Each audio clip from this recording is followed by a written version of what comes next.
Bonjour à tous, donc dans cette vidéo nous allons parcourir un petit peu la documentation de Bulma ensemble. C'est parti. Alors comme j'ai dit, parcourir la documentation c'est très important et nous allons voir ici les différentes choses que possède cette fameuse documentation.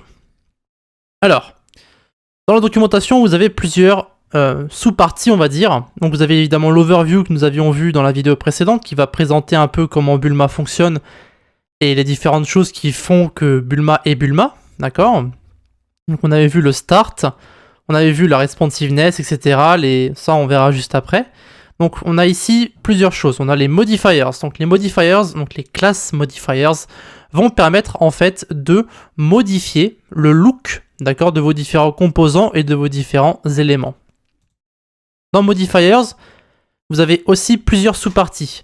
Vous avez évidemment la syntaxe des modifiers en général, donc qui sont souvent ont un préfixe de type is ou as en général, la plupart du temps. Et vous avez ensuite d'autres petites parties, donc par exemple les classes helpers. Donc les helpers sont juste là pour vous aider à mettre de la structure dans votre contenu, d'accord?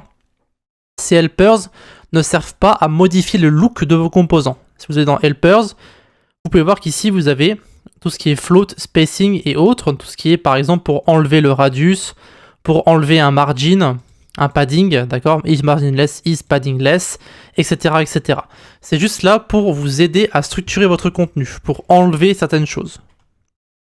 Ensuite, vous avez tout ce qui est couleur, donc ça fonctionne comme Bootstrap, vous allez voir, enfin, au niveau du nom des classes, vous avez ici text primary, text info, text success, text warning, text danger, etc. etc. C'est juste le nom des classes qui vont changer. Donc vous en avez un pour le texte, un pour le background, d'accord, très simple, ça c'est au niveau des couleurs. Vous pouvez d'ailleurs les modifier avec le SAS, hein, évidemment, comme on pouvait le faire avec Bootstrap. Et donc ici, vous avez ensuite la syntaxe de la plupart des éléments. Donc ici, vous avez un exemple très simple avec un bouton. Donc si on retourne sur notre éditeur de code ici, d'accord, donc j'ai mon fichier comme je l'avais laissé, donc il est tout blanc, et donc maintenant on va simplement suivre la syntaxe petit à petit. Donc ici vous pouvez voir que pour créer un bouton, bah, c'est très simple, vous mettez la classe button, d'accord. Après si vous voulez lui mettre des propriétés, donc par exemple une couleur ici, vous avez isPrimary, d'accord, vous l'ajoutez, le bouton sera donc vert, et après vous pouvez modifier la taille, l'état du bouton, etc. etc. Vous pouvez voir ici, par exemple, pour modifier la couleur, vous avez isPrimary, isLink, isInfo, etc. etc. Donc par exemple, si on veut créer un bouton, on va mettre ici .button et on met par exemple isPrimary, d'accord. Et donc après, on peut par exemple le mettre ici button, et donc ici si on regarde sur notre petite page, vous pouvez voir que notre bouton est bien ici en haut à gauche et qu'il est bien comme sur la documentation. Encore une fois, lorsque vous mettez une classe, vous avez ce que vous voyez hein, sur la documentation, rien d'incroyable, c'est la base que vous pouvez ensuite modifier avec le SAS. Donc je conseille, en ce qui concerne Bulma et Bootstrap, etc., de modifier vos propres couleurs, de mettre votre propre palette de couleurs, au lieu de simplement bêtement copier-coller ce qui se passe dans la documentation. D'accord? Ça évitera à certaines personnes de se dire « Ah oui, ce site-là ressemble à ce site-là », en tout cas la palette de couleurs ressemble parce que vous utilisez en fait les couleurs de base de Bootstrap ou de Bulma, et dans notre cas ici. Voilà. Donc encore une fois, vous pouvez modifier la size, l'état, donc tout ce que vous savez, enfin le skill que vous allez devoir développer au fur et à mesure du temps, c'est apprendre à lire et comprendre des documentations. Vous en avez certaines qui sont assez simples à comprendre comme celle-ci par exemple. Vous avez une classe, vous avez à quoi ça ressemble et vous avez le nom de la classe, ça c'est très simple à comprendre. Mais vous avez d'autres documentations qui sont un poil plus compliquées à comprendre et que vous allez devoir apprendre à lire si vous voulez continuer en tant que programmeur. Donc je pense que c'est une compétence qui est très importante. Voilà. Donc en restant sur les modifiers, on va retourner en arrière ici. Vous avez évidemment tout ce qui est responsive. Donc pour cacher, afficher votre contenu en fonction de la taille, de la résolution de l'écran, d'accord, donc de l'écran de l'utilisateur. Il faut savoir qu'en général, les gens se trouvent soit sur un PC bureau, donc entre 1024 et ça peut aller jusqu'à beaucoup de pixels avec les écrans de nos jours, mais vous n'avez pas beaucoup de... comme vous pouvez le voir ici, vous avez les breakpoints basiques, donc 768 pixels jusqu'à 1023 pour les tablettes. Ensuite vous avez les petits PC, donc 1024, 1215, et après vous avez les écrans beaucoup plus grands, tout ce qui est 1216, 1407, ça c'est tout ce qui est certains certaines tablettes en paysage, mais aussi certains PC. Et vous avez ici les Full HD, moi ça c'est les PC de nos jours, enfin les écrans de nos jours, qui ont plus de 1408 pixels en résolution. Voilà, donc ici vous pouvez simplement utiliser les classes. Alors je sais que le blanc avec du rouge clair, avec du gris, c'est pas forcément très très joli. Enfin, en tout cas moi je trouve pas ça très joli. Alors je crois que ça change quand même un petit peu. Si vous prenez ici l'extension Dark Reader, ça change un petit peu, c'est peut-être un peu plus simple à lire. Vous avez ici du noir sur du rouge un peu plus foncé. Personnellement, c'est ce que moi j'utilise. Je voulais juste pas vous... on va dire je sais pas comment dire, dire que le site ne ressemble pas à ce que vous voyez. C'est pour ça que moi je le mets en blanc. Voilà, donc ça c'est la petite parenthèse. Donc ici, nous allons maintenant pouvoir passer à une autre partie de notre documentation qui est le layout. Alors le layout, c'est tout ce qui est structure sur votre page, d'accord? Donc c'est plus pour construire des sections, des footers, des hero banners, ils appellent ça, d'accord? C'est un peu le jumbotron, si vous voulez, de Bootstrap.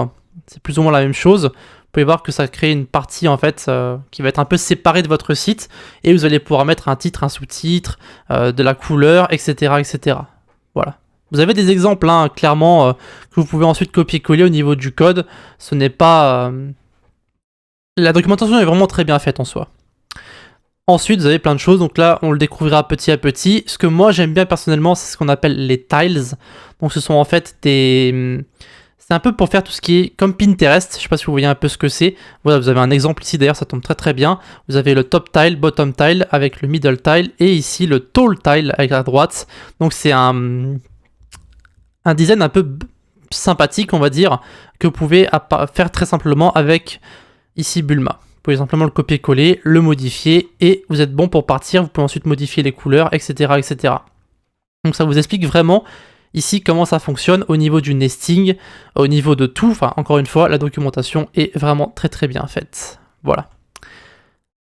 C'est tout pour le layout, voilà. Donc on va revenir en arrière. Maintenant, on va passer sur les éléments. Alors ça, ce sont tout ce qui est les composants qui ne possèdent qu'une seule classe, d'accord, comme par exemple les boutons, ou alors les icônes, les notifications, les tags, les progress bars. Vous pouvez voir qu'avec Bulma, vous avez des barres de progression en HTML qui sont faits avec une value ici, un attribut value.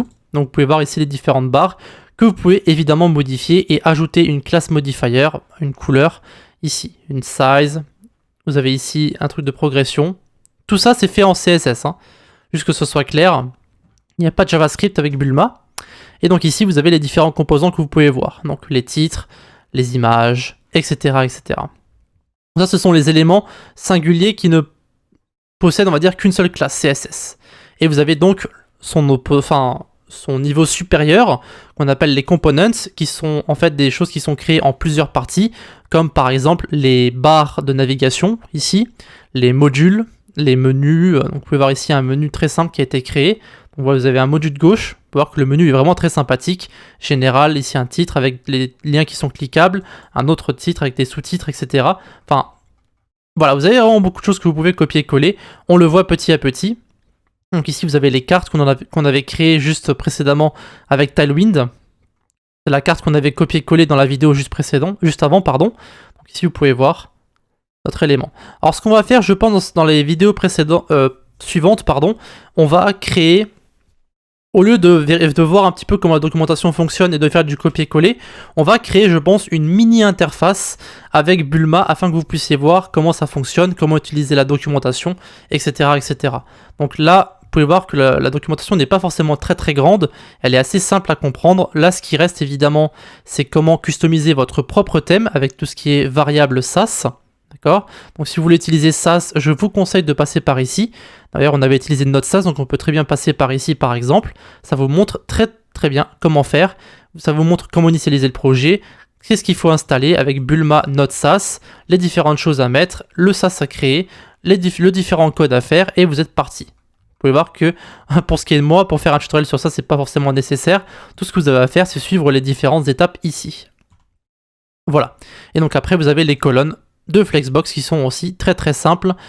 Il faut simplement mettre un columns avec un S en parent, et ensuite vous mettez des colonnes petit à petit. Donc à chaque fois que vous mettez une classe colonne, ça va en créer une nouvelle, donc ça va automatiquement placer nos différentes colonnes. Donc ici, si vous en mettez une seule, ça sera 100%. Si vous en mettez 2, ça sera 50-50. Si vous en mettez 3, ça sera 33, 33, 33. Si vous en mettez 4, ça sera 25, 25, 25, 25, etc., etc. Parfait, donc ce sera tout, je pense, pour la documentation. Un peu un aperçu global, on va dire, de la documentation, comment elle fonctionne. Nous avons vu les 8 parties. N'hésitez pas à utiliser le SAS si vous le désirez. Ce n'est pas déconseillé, on va dire. Personnellement, je pense que je vais juste rester sur la documentation comme ceci. Je suis pas sûr que je vais utiliser du SAS dans cette vidéo, dans cette série de vidéos pour Bulma, mais on verra.